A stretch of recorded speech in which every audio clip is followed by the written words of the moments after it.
ഒരു നാലു കാര്യം സ്വർഗനിധിയിൽ പെട്ടതാ എന്നുള്ളതും നബി മുസ്തഫ പറയുന്നതാ. അതിലൊന്ന് ധർമ്മം രഹസ്യമായി ചെയ്യുന്നതാ, റബ്ബിൻ്റെ കോപം തടയുവാൻ ഉതകുന്നതാ, അർശിൻ്റെ തണലും മഹ്ശറിൽ കിട്ടുന്നതാ, മീസാനിലേറ്റം ഭാരവും തൂങ്ങുന്നതാ. അടുപ്പിക്കലും കുടുംബങ്ങളെ രണ്ടാണതിൽ, ഇരുലോക നഷ്ടം വന്നിടും വെറുക്കുന്നതിൽ. ലാ ഹൗല മൂന്നാമത്തതാണത് കൊണ്ട്, ചൊല്ലുന്ന പക്ഷം ഭാഗ്യവും പെരുത്തുണ്ട്. മുസീബത്തും മറക്കുന്നതും നാരാണ്, ആരും അതറിയാതാക്കലും നന്നാണ്. മിസ്ബാഹിലുണ്ടിത് നോക്കിയാൽ കാണുന്നതാ, 91 പേജ് 1 വന്നതാ.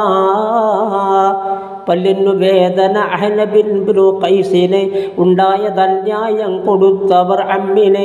ഇതുപോലെരിക്കും 10 വർഷം 30 പുറത്തേക്കറിഞ്ഞിട്ടില്ല നാളിന്നോളമായി. നീ മാത്രമാണത് ഇന്നറിഞ്ഞത്, മറ്റൊരാൾ അറിയാത്ത രീതിയിൽ മുടി വെച്ചിന്നാളുകൾ.